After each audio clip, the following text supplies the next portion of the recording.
time is here, let's gather round and travel in our minds so far and free to once upon a time, that's where things happen. Come along with me and see. Come on, everybody, gather round.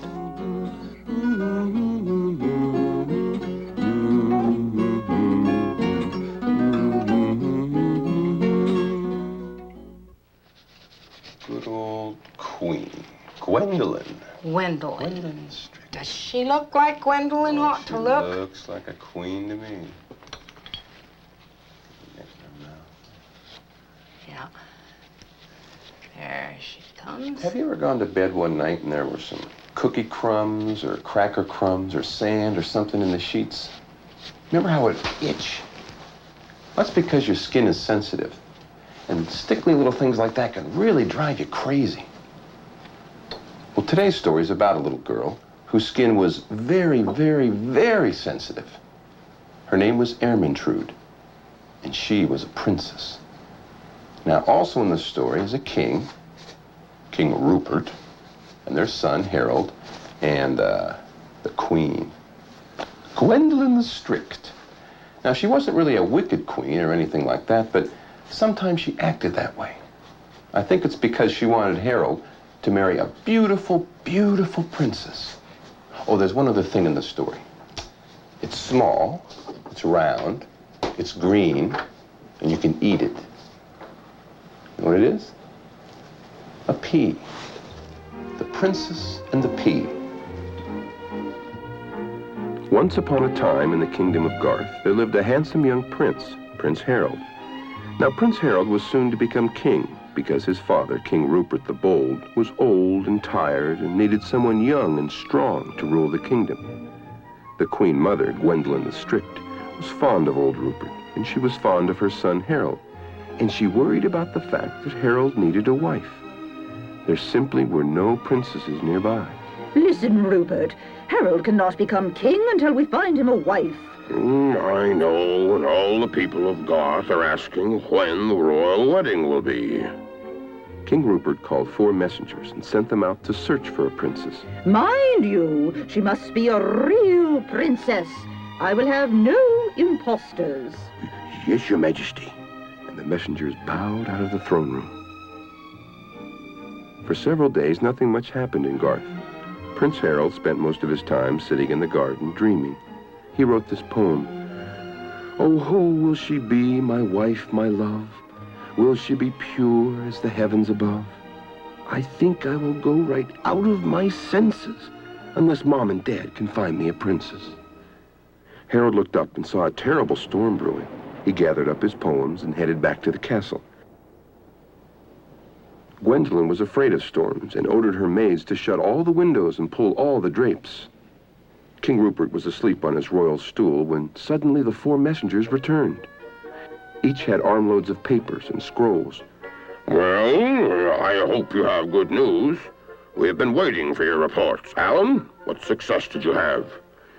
Your Majesty, as you directed me, I went east to the kingdom of Tip-Top-Toe. The king there, King Knee-High, has 3 daughters. The oldest is 20 and her name is Frenda. Here I drew a picture of her. Oh, she is lovely. Look, Harold, isn't she lovely? Yes, but is she a real princess? Oh, yes, but... But what? Oh, I must tell you, all the people of Tip-Top-Toe are very, how shall I say, small? Small? How small? Well, King Knee-High is exactly knee-high, and Frenda is not quite as tall. Oh, dear. Oh, no, sighed Rupert. She's much too small. What a pity. She's so beautiful. Well, perhaps I've done better, Your Majesty. The second messenger came forward. I went south over the great river to the kingdom of None So Tall.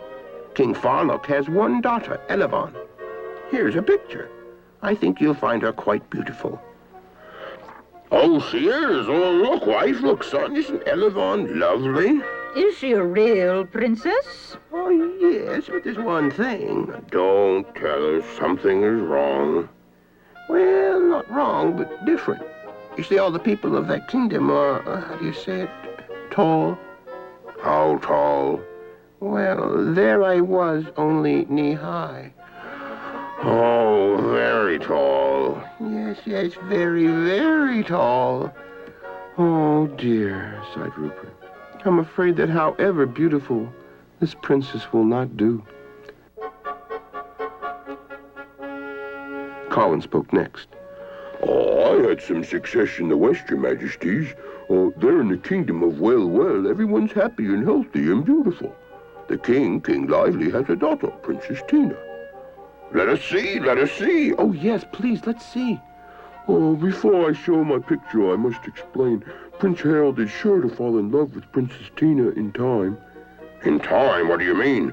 Oh, she's only 3 years old. 3 years old? Harold cannot wait that long. You have wasted your time and ours, unless Dylan has found a real princess. At that moment, Dylan looked as though he wanted to run away and hide. All right, Dylan.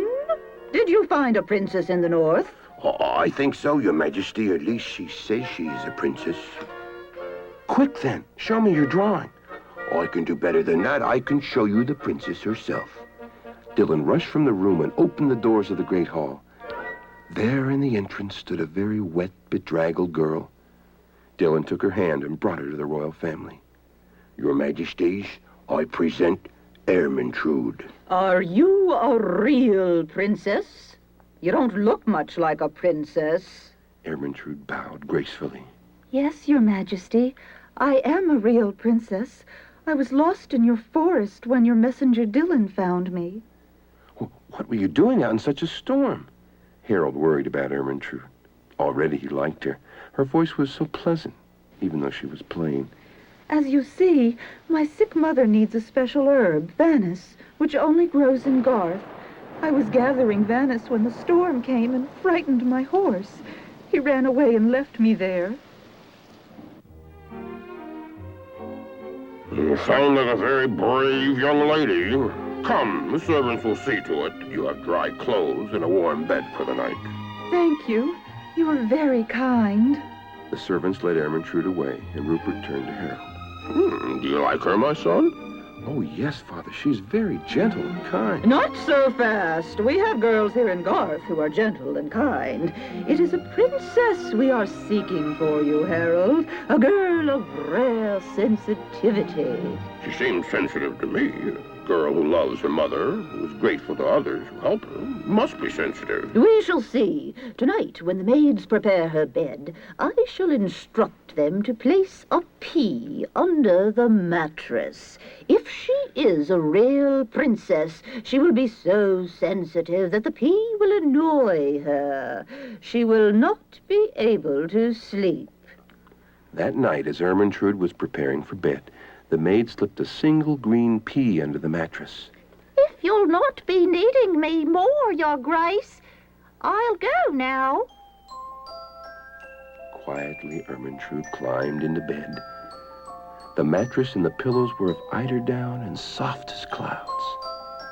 But something made the mattress feel uncomfortable every time Ermintrude tried to sleep. All night she tried, but she just could not get comfortable. The next morning, the Queen arrived at Ermintrude's room. I trust you had a good long rest, my dear. You are all so kind to me. I hate to complain, but I must admit that I was a little restless. Perhaps I was too worried about my poor mother, who must be worrying where I am. I apologize for complaining. Oh, please don't apologize. Tonight we will give you a softer mattress. Better yet, you shall have several mattresses. That day, Ermintrude and Harold walked in the garden. The prince read the princess his new poem. At last a princess has been found. I've waited all my life. And if my mother likes her, I'll ask her to be my wife. That is a very sweet poem. You have all been so kind to me. I wish I could repay your kindness, but our little kingdom of Hobath is so poor. Poor? I never heard of a poor kingdom. Well, when my father died, there was no prince to become king. My mother has always been sickly. I am the only child, and at that time I was only 5 years old. A 5-year-old princess cannot lead great armies, so we became weak. I'm afraid Hobath is doomed. Please don't cry. Please. As soon as my mother approves, we can marry. And I'll go with you to Hobath and make it a strong kingdom once again. I hope you are right. Now I am tired, and it is late. We must be getting back. That night, the queen told the servants to place the pea on a bedsled and pile 10 mattresses upon it.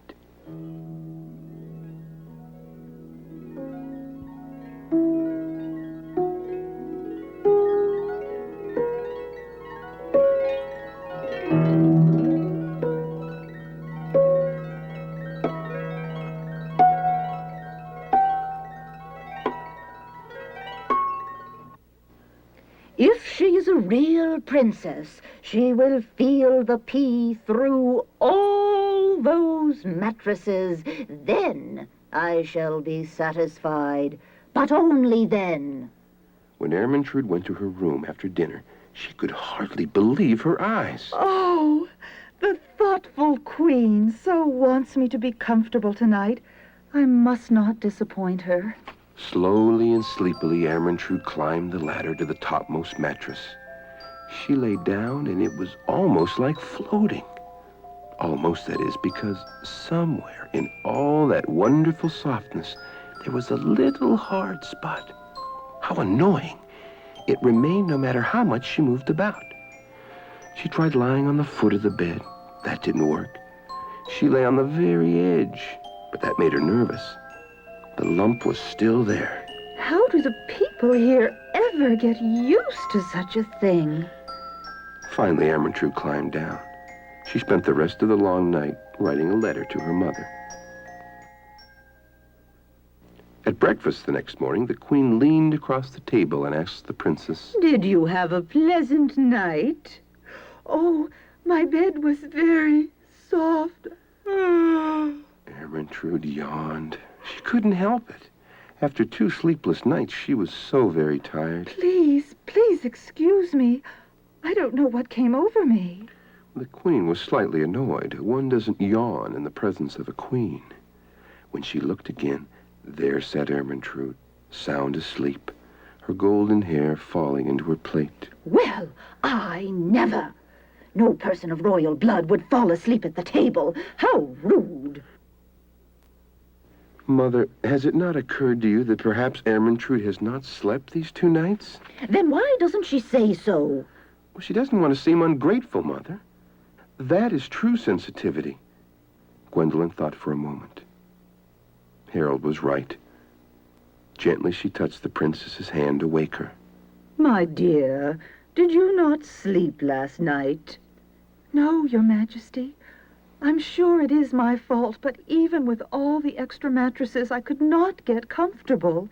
There seemed to be a lump in the bed. I'm sorry. Please don't be sorry. Be happy. You have proven yourself a true princess. The royal wedding that soon followed was the most splendid ever. Ermintrude was fitted for a crown of pure gold with diamonds and pearls. And on the morning of the wedding, Queen Gwendolen presented Ermintrude with a special ring said to have been worn by every queen of Garth since time began. As for the pea, it now rests in the Royal Museum, and anyone who visits there may see it.